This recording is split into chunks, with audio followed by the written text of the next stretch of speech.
Hey grade 12s, today we're going to talk about surface area and volume of composite figures. Now last class you were asked to kind of go through the first example, and that first example was finding the volume of this composite shape. And remember, a composite shape is really just this combination of two or more basic shapes. We call composite 3D shapes the combination of two or more prisms or pyramids or cones or spheres or pieces of those shapes kind of put together. And that's what we're dealing with here. Now, the volume of composite shapes is actually quite simplistic. All we do is we take a look at what shapes we have individually, find the volume of each piece, and add it together. There's nothing more complex than that when we're talking about composite shapes and their volumes. However, things get a little bit different when we're talking about surface area.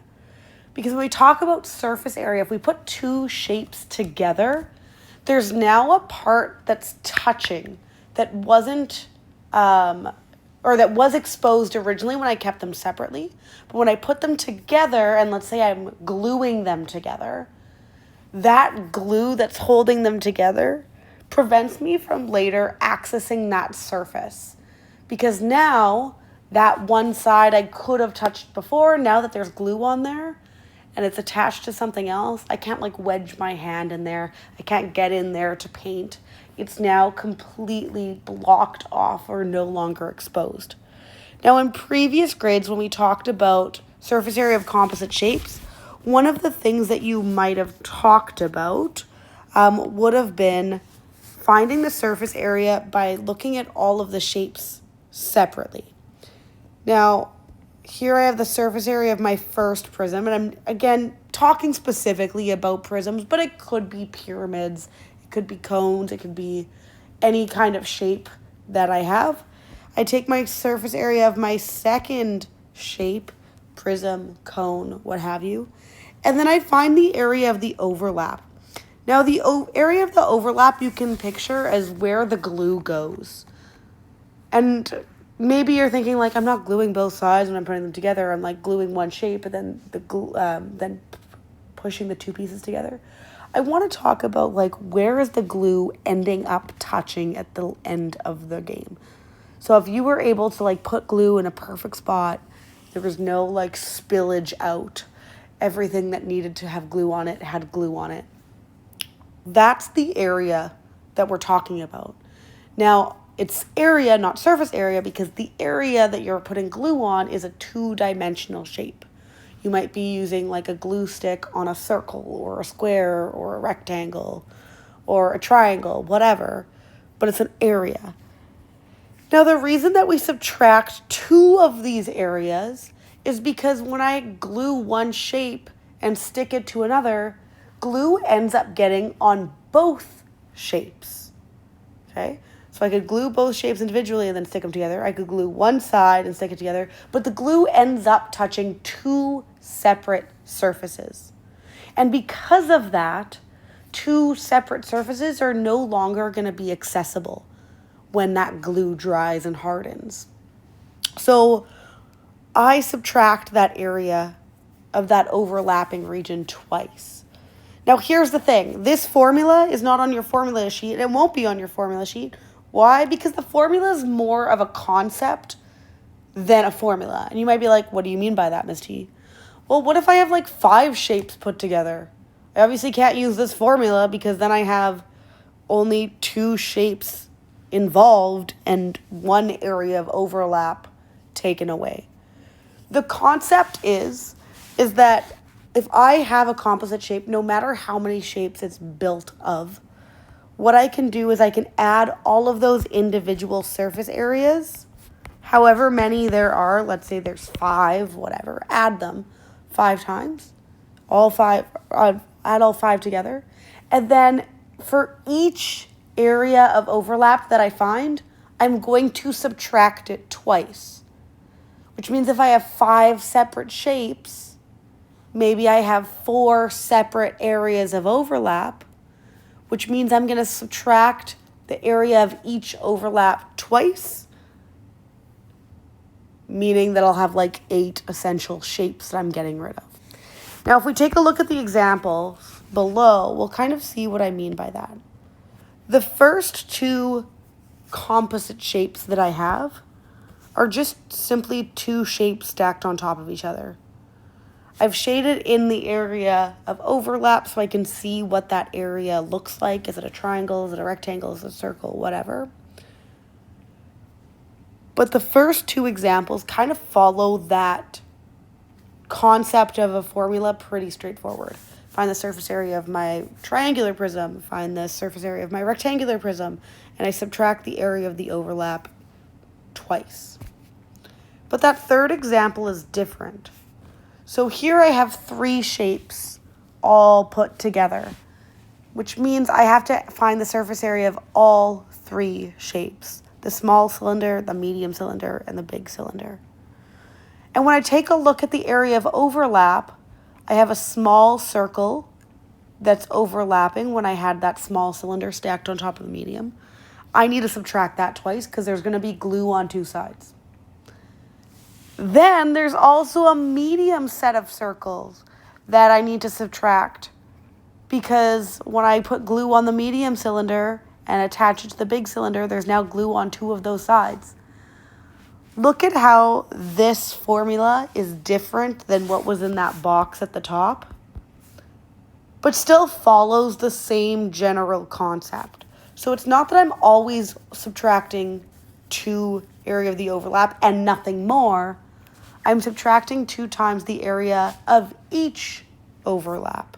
So here I have 2 different overlaps, so I'm subtracting twice those overlaps for each one. Okay, we're going to jump right into the first example here and then kind of do some math. I'm going to kind of talk about the process. We're going to do that math together, but I want you to pause the video to do the actual calculations because those pieces you got locked and loaded, no problem. So it's Friday. It's not actually Friday, sorry, but it's Friday in this hypothetical math world. So it's arms day for Gino. While getting his pump on, he can't help but notice the dimensions of the dumbbell. His ability to accurately guess the dimensions of any object will get him further in life than any arm workout. Hashtag math for life. The cylinders at the end of the dumbbell, so these kind of shapes in black here, have a diameter of 16 centimeters. Let's label that there. Purple is kind of hard to see. So blue, 16 centimeters in diameter. And have a width of 4 centimeters. Now, yes, I acknowledge that in this shape, that 4 centimeters will be the height of the cylinder because it connects the circle base to the other circle base. But when we're talking about it in context, it doesn't make sense to say the height of the dumbbell, right? So it makes sense saying the width because that's how we would imagine it based on the shape that we have in front of us. But please know that even though it says width, it does in fact represent the height. Okay, the handle, so the silver piece here that I can't really see, but I'm just going to kind of draw at the top, is 15 centimeters long and has a diameter of 2.5 centimeters. Okay, we want to determine the surface area of the dumbbell Gino is about to curl. So just kind of taking a look at what our game plan is, I have 3 shapes. I have 2 large cylinders, and I have 1 small cylinder, right? The 2 large black end cylinders and the 1 smaller handle cylinder in the middle. When I take a look at the area of overlap, that's where the handle meets that kind of rubbery part, that black outer piece. And that shape where they touch, if I were to glue those together, would be a circle. Now, they're touching in 2 separate parts. So that circle for this kind of region, I'm subtracting twice. And that circle for the overlap, I'm subtracting twice for the other piece as well. So in this particular example, I'm going to find the surface area of the large cylinder, find the surface area of the small cylinder, and then the surface area of the large cylinder again, which will be the same number. I'm going to add them together. I'm going to find the area of the overlapping region, which is that small circle, that little green bit that I colored in. And then I'm just going to subtract it 4 times. 2 times for the first area of overlap and 2 times for the second area of overlap. That is the game plan. Can you pause the video and see if you can complete this question on your own? Once you're done, unpause the video and I'm going to kind of zoom right through it. Okay, welcome. So I'm going to find the surface area of the large cylinder. And remember that as we're doing this, since it's a multi-step question, it's a good idea to go ahead and label your stuff really clearly. And I know I have a cylinder, so I have my appropriate formula, and I'm going to plug in values that I know. Now, I'm told that the diameter is 16, which means my radius is 8.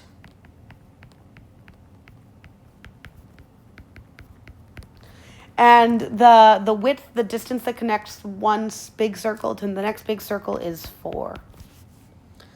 Now, I'm welcome to plug this straight into my calculator, and I will get an actual decimal value. But you can also, I know in grade 10 and perhaps previous grades as well, you might have been shown how to do things as exact value. So you're welcome to do either. I'm going to show the exact value and then I'm going to show the decimal version as well.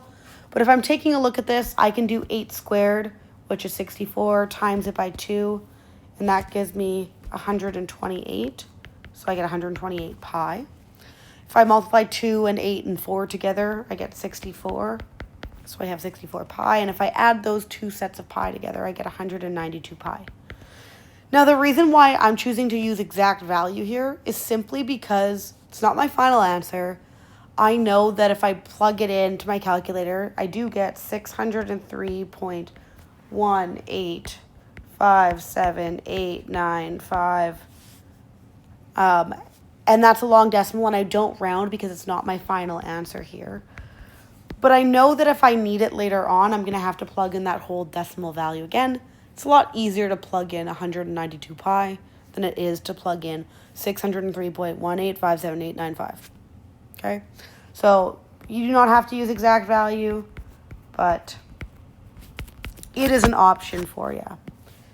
Now, these 2 shapes, they're just cylinders, so it has the exact same formula for each. We're just using new dimensions here. So for my radius, I was told the diameter is 2.5, so the radius is going to be 1.25. And I was told that the handle is 15 centimeters long, which would be the height, the distance from one circle to the next. And again, I could do this in exact value. It will give me some decimals. I'm cool with that, though. I don't decimal shame. But I can also plug that in and get that as only decimals as well, depending what I'm more comfortable with. Now, the other day we talked about storing things into your calculator. You're welcome to store things into your calculator. Please know that you can only store one thing at a time under that XT theta N button. So a little bit of a bummer should you have wanted to, I don't know, kind of do that. We could talk about where you can store things so that you have more than one thing stored at a time, but I'll show you that next class if you remind me. But this is what we get. So I've got the surface area of the small cylinder and the surface area of the large cylinder already. I want to find the area of overlap. And again, I'm using area, not surface area, because it's a 2D shape. And that 2D shape is a circle, so I have pi r squared. I meant to do that in purple. Okay. And again, my area is based on the radius of the small circle. So I have 1.25 as my radius. And again, I am welcome to keep things in exact value, or I can plug that in, which I'm doing now, and I can get what that actual number is.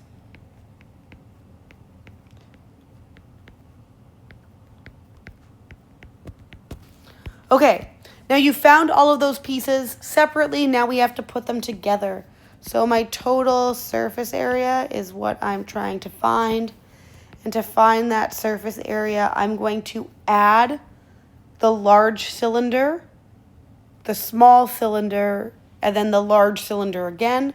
But an easier way to write that is 2 times the surface area of the large cylinder plus the surface area of the small cylinder. And I am subtracting 4 times the area of the overlap. Now I'm subtracting it again 4 times because there's 2 places where it would have come into contact. So subtract it 2 for each contact region, which means 4 total. And I'm simply copying those numbers down straight in. And I'm keeping the exact values because it's easier for me to write here than to write the decimals. If you wrote the decimals, zero shame, all the power to you. Happy that you are living your best lives. You are welcome to plug this in all at once. You do not have to show me any additional work. And this will be our final answer. Now, if I go back and look at the question, it does not tell me to round. In applied math, we know that when it does not tell us to round, the rule of thumb is to round to 2 decimal places. And so I end up with 1,314.36 square centimeters. And that is, in fact, my final answer. So hopefully you got something similar. Whether you showed the exact value or you didn't, doesn't totally matter as long as you're able to end up in the same final position. Things to be aware of is if you round too soon, you might be a little bit of a decimal place off, and that ends up with an E6 rounding error, which is just not worth it. So always keep extra decimal places until our final answer. Okay, now that's one way to calculate surface area of composite shapes, but the reason that we actually use the formulas that we do for surface area, these guys here, and not like the ones that are very specific to each shape that I'm sure you might have looked or learned about in grade 7 and 8. The reason why we use the general ones is because the general ones already split up that formula into really specific chunks. And if I'm looking at it, I've already color-coded it, but you can see it here as well. Those chunks talk about the base area, and they talk about the lateral area. Now, if you're like, whoa, why isn't the surface area of a sphere on here? The sphere doesn't have a base. It's all just one side. So that one's just kind of unique on its own. But the nice thing about these general formulas for prisms, cylinders, pyramids, and cones is they're kind of split up, which means if we're taking a look at a question and we're like, hey, we don't actually need the bases.